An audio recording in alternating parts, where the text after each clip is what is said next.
มามือเดียวแบบรวยเลยเนาะนี่เบิ่งใส่คำมันไง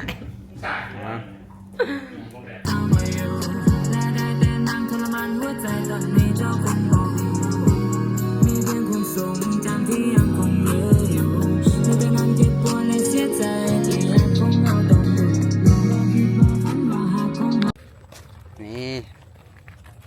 เอาเห็นไหมเรียบร้อยแล้วป่ะ เรียบร้อย รู้สึกไง ลายเรียบโอ้ยเมื่อยหลายห้อน ลังบอด แม่นที่นักสุดๆก็คือนักซอยเอามาแล้ว สบายดีทุกคนวันนี้ก็เป็นอากาตื่นเนาะตอนแรกสิมาถ่าย MV เพลงลาเอ็กกับไอบิ๊กเนาะโมโหจิตถ่ายวันใดโอ้นี่เนาะลาเอ็กก็แต่งตัวเรียบร้อยเต้ย โอ้เชี่ย เต้ย นักชิบหายเชี่ยมันเป็นแบบแรปเปอร์เนี่ยส่งแบบแล้วเด้อ มก นักชิบหาย ขอเป็นตาเลยเด้อ หนักนี่เอาไปขายสิวะทองได้แต่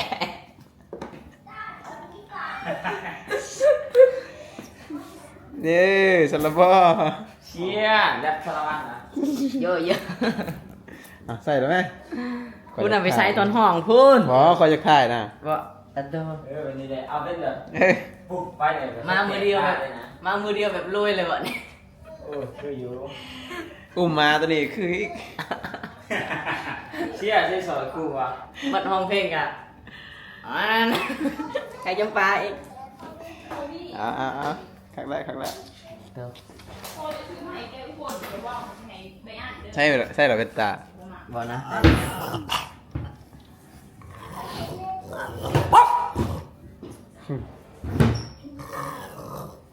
โอ้เจ้าถิ่นนี่ดุนะเจ้าถิ่นนี่ดุ ไปวะ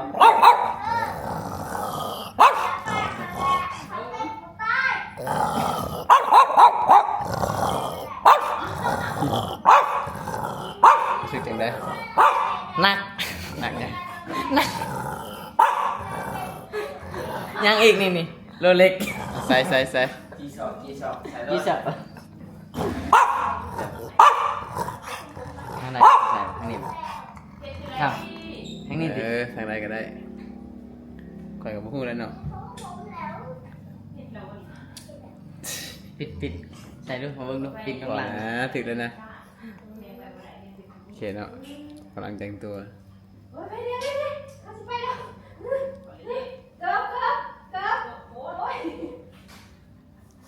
ทางคุณพร้อมแล้วยังทางนี้ ห้อ เนา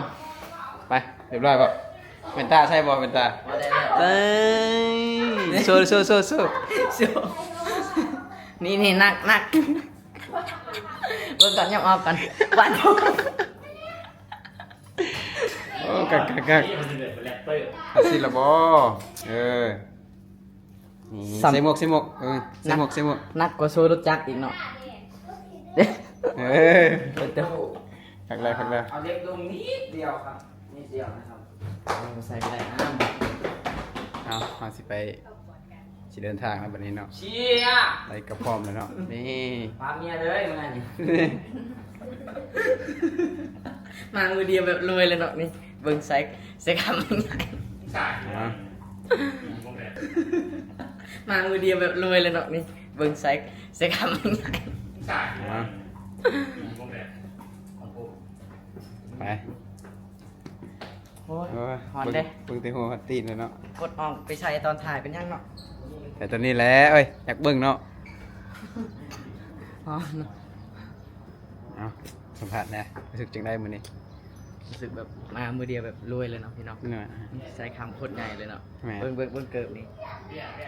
นี่เกือบได้เกือบยังไง เกิบมันช่างได้เลย สั่งแบบเขาสิไปถ่ายอยู่ใช่นี่ โอ้โหอยากคนสีพาไปใส่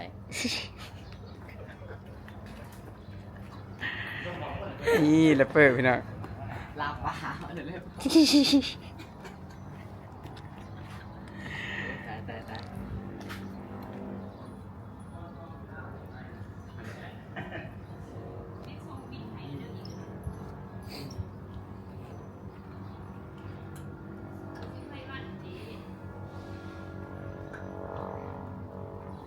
นาฬิกาแบบ นี่แรปเปอร์วันนี้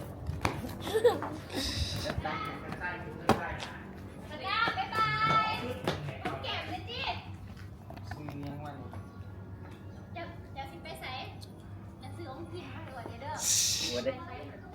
รอเด้ ไปละ โย ประมาณโลนึงตอนนี้เนาะ ใช่ นี่ โลหนึ่งวะ ได้โลนึง โลหนึ่งมาเลย โลนึงกะ899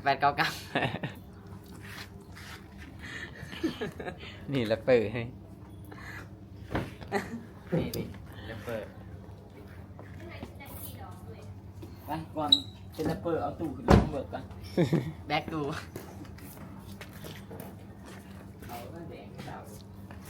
มาจับกันหน่อย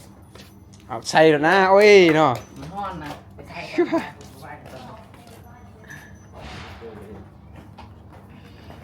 ใส่หัววะก็ใส่หัวก็ฮอน ไปรถคันไหนวะ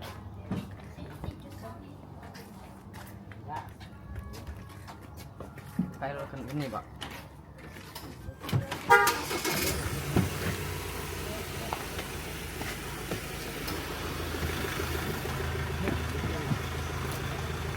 ไว้ลุ่มมันเด้ไว้ลุ่มมันเอากำลังเดินทางเด้อนี่กำลังทำการถ่ายทำเนาะว่าสิถ่ายกลางคืนแบบนี้ผัดกลางคืนผัดบ่ได้นอนเนาะเว้ยกลางคืนผัดบ่แม่นบ่ได้นอนผัดลิ้นเนาะลิ้นแนวอื่นก็เลยมาถ่ายกลางเว้นแทน พอมึงเว้ย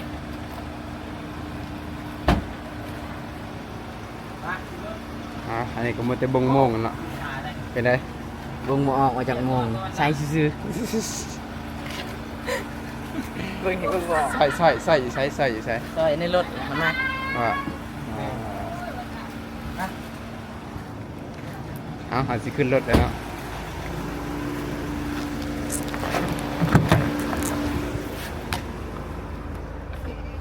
เยอะ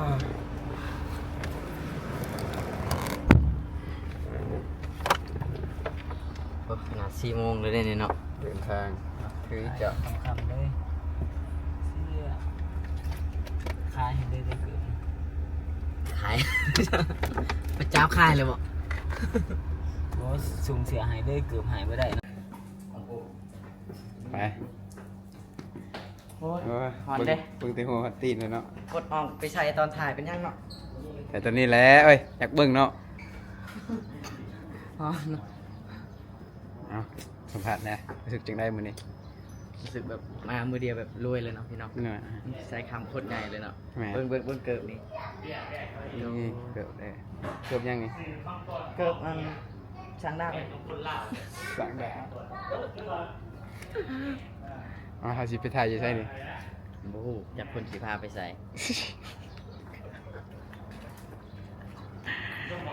นี่แรปเปอร์พี่น้อง ลาปลาเดี๋ยวเร็วตาย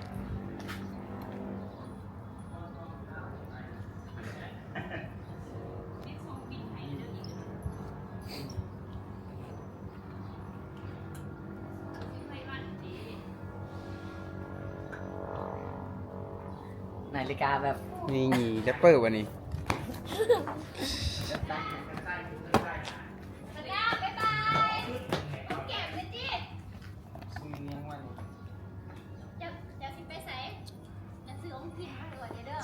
หัวเด้ รอเด้ ไปละ โย ประมาณโลนึงตอนนี้เนาะ ใช่ นี่ โลหนึ่งวะ ได้โลนึง โลหนึ่งมาเลย โลนึงกะ899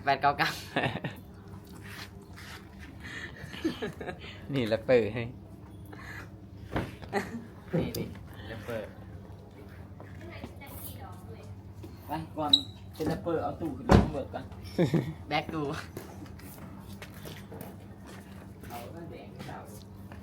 มาจับกันหน่อย เอาใช่แล้วนะโอ้ยเนาะ มันฮ้อนนะไปใช้กัน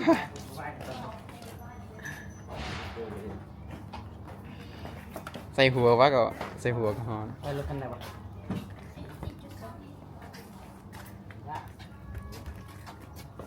ไปรถคันนี้บ่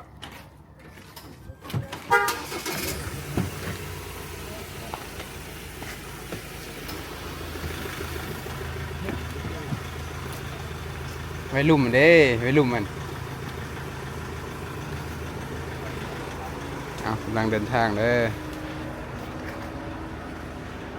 นี่กำลังทำการถ่ายทำเนาะว่าสิถ่ายกลางคืนแบบนี้ผัดกลางคืนผัดบ่ได้นอนเนาะเว้ยกลางคืนผัดบ่ได้ได้นอนผัดลิ้นเนาะลิ้นแนวอื่นก็เลยถ่ายกลางเว้นแทน พอมึงเว้ย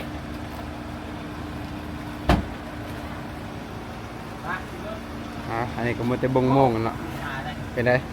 วงหมอออกมาจากโมงใส่ซื่อเบิ่งเห็นเบิ่งบอก ใส่อยู่ใช้ ซอยในรถมันมา ว่าเอาอาจจะขึ้นรถแล้วเนาะ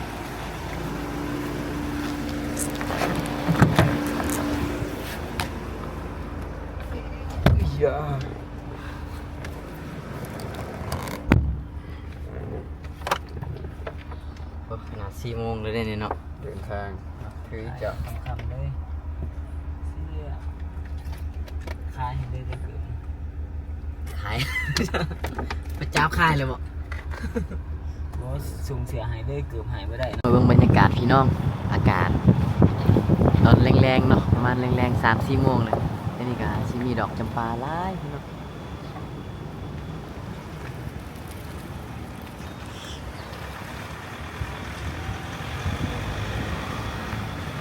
กำลังพากันไปถ่าย MV อยู่ซั่นโอ้สิพาไปถ่ายไซส์ปานนี้ดูบรรยากาศยามแรงเนาะพี่น้องแคมป์ของ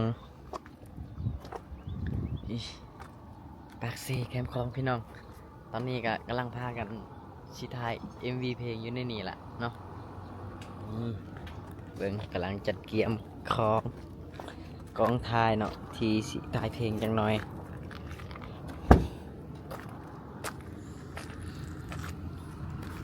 สถานที่สิถ่ายเพลงมื้อนี้เนาะโคตรดีเลยบรรยากาศเนาะนี่พี่น้องจังได้ก็หาไปติดตามเพลงใหม่เนี่ยเนาะดังบ่ดังบ่ฮู้เนาะไปฟังนำกันก่อนมือกลองเนาะนี่เนาะแม่นมือกลองได้นี่นางห้องคือกันได้นี่ หาบ่เห็นอยู่นั่นน่ะอยู่เฮือนมึงมี2 อันแต่บ่เห็นอันหนึงตัวสีแดงๆท่านตาเห็นอยู่ เป็นทั้งโปรดิวเซอร์แล้วก็เป็นทั้งนักห้องนักแรปเนาะเป็นทั้งมือกลองอีกเนาะบ่ธรรมดาเนาะคนนี้เนาะพี่น้องนี่เพิ่นมีครบได้ทุกอย่างเลยแล้วมีเพลงใหม่ปล่อยอยู่เนาะในซองไอ้บิ๊กใหญ่แต่เป็นซองสำห้องบ่ซองหรือว่าอีกซองเนาะซองOfficialเป็นซองเพลงเนาะไปเข้าไปฟังกันได้เลยพี่น้องทุกคนเดี๋ยวบ่าวละเอ็กซ์สิพาพี่น้องนะไปเบิ่งชมวิวแคมป์คลองกันหน่อยเนาะตรงชมวิวอยู่ทางลุ่มเนาะนี่นะนี่คือวิวทางลุ่มเนาะน้ำขุ่นเนาะพี่น้องเพราะว่าฝนตกเนาะช่วงนี้แม่นช่วงฤดูหน้าฝนก็เลยน้ำขุ่นเบิดอยากมีเงินเด้คือเขาจะคนร้ายเขาจะเอาหาปูหาปลาที่นี่แหละบางทียืนหาอยู่ในนี่เบื้องล่างเนาะ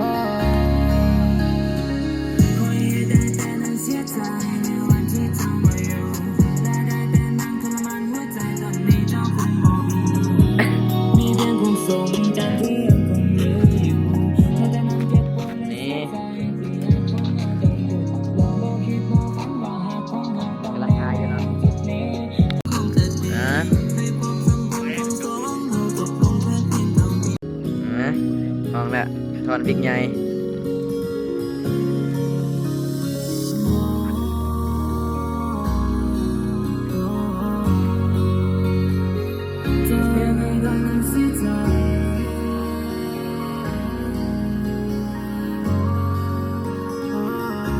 เบิ่งเกิบเนาะ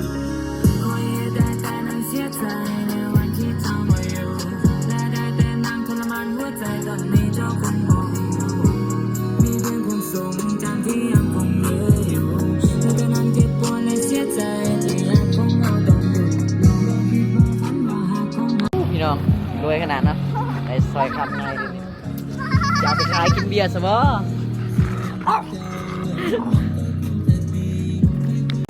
ไอ้มีสิ่งอยู่ทั่วไปแต่ว่าเจ้าลำคาญถึงจะอยู่กลางๆแต่สุดท้ายก็อ้างว้างพยายามจะอธิบายแต่ว่าเจ้าไม่ฟัง โอ้ปาดสายคอใหญ่ขนาดเนาะ SK ซ่อนคำเนาะ บ่อยากเว้าดอก เอ๊ะบ่อยากซีคิโมเนาะ นั่น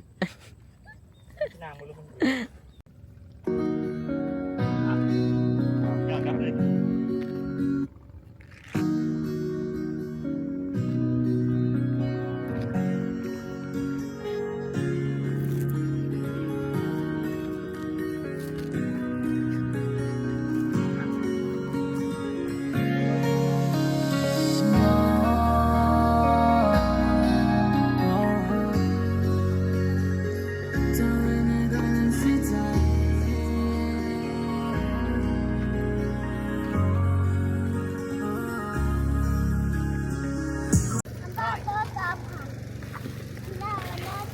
ใช่เหรอ ไปมันได้ ตู้ซับจะซื้อมาบ่ อะไรได้หรือเปล่า ตู้ซับจะซื้อมาบ่แล้วตู้ซับใครซื้อมาเนี่ยใครซื้อมาแต่ยังในรถได้ป่ะเนี่ยสิถ่ายติ๊กต็อกนี่สิเป็นเพลงนะเราจะโทรศัพท์มาถ่ายได้ไปเอาก็ได้เราถ่ายที่นี่นะใช่ แบตเมิด อ๋อเรียบร้อยแล้วเด้อคุยยุ่งเนาะนี่แบกตู้ไปแล้วหลับเปิดนี่เอาอะไรเรียบร้อยแล้วป่ะ เรียบร้อย รู้สึกอะไร ลายเรียบโอ้ยเมื่อยหลายห้อน ลังบ่ แม่นที่นักสุดๆก็คือนักซอย บ้านแล้วบ่ เอามาแล้ว บ้านไปอยู่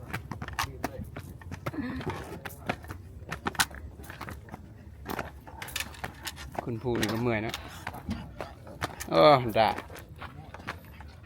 สิถือเองของมันนะ ไว้ลังก็ได้ตัวนี้กะ เขาไม่ไหวแล้วตาได้เลย เอาโทรศัพท์จะมาเสียบ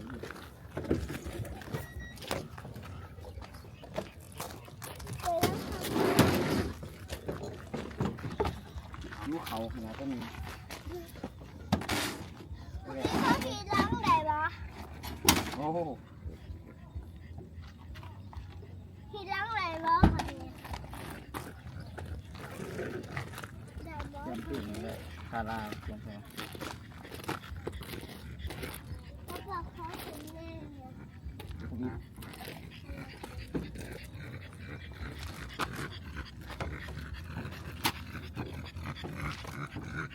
ช่วยอันนี้มันไปไหนแหละ ดื้อไปบอลถอนเจาะอะไร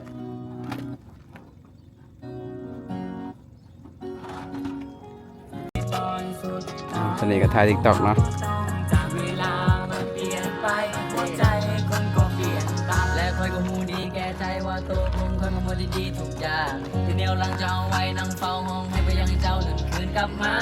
หูดีว่ามันบ่มีทางเจ้าบ่เคยอภัยให้กันคนทุกสิ่งทุกอย่างเรื่องราวในวันนั้นคนทุกที่ได้เจ้าเจ็บในบางครั้งหลายชั่วโมง with you all the time เสกจูนอยู่ในคืนดวงจันทร์ความหักที่เคยมีตอนนี้เป็นเพียงแค่ฝันไอ้มีสิ่งอยู่เข้าไปแต่ว่าเจ้านั้นรำคาญเคยก่อนจะอยู่ข้างกายแต่สุดท้ายก็อ้างว้างพยายามจะอธิบายแต่ว่าเจ้าก็บอกฟังหากันมาแทบตายแต่สุดท้ายก็หลอกกัน เย่ใบหน้าของเจ้ายังโชว์ในทีวีเป็นอยู่ในงานโอภาดีเห็นให้หัวใจค่อยเกรซี่เบิกใจเจ้าก็ไปเลยทันทีแล้วค่อยก็หูดีว่าเจ้าต้องการจะไปแต่เจ้าก็บอกคนใจว่าคนหนึ่งนี้จะตายเป็นในมือแล้วค่อยจะอยู่จังไรทุกคนที่ค่อยนะครับตอนนี้กำลังจะหาย ปล่อยไว้ดีเด้อทุกคนเด้อฝากติดตามเนี่ยเนาะทำห้องเพลงนี่ดังแน่นอนเพราะว่าเปิดเทอมลำโพง ดัง เย้เย้เย้เย้เย้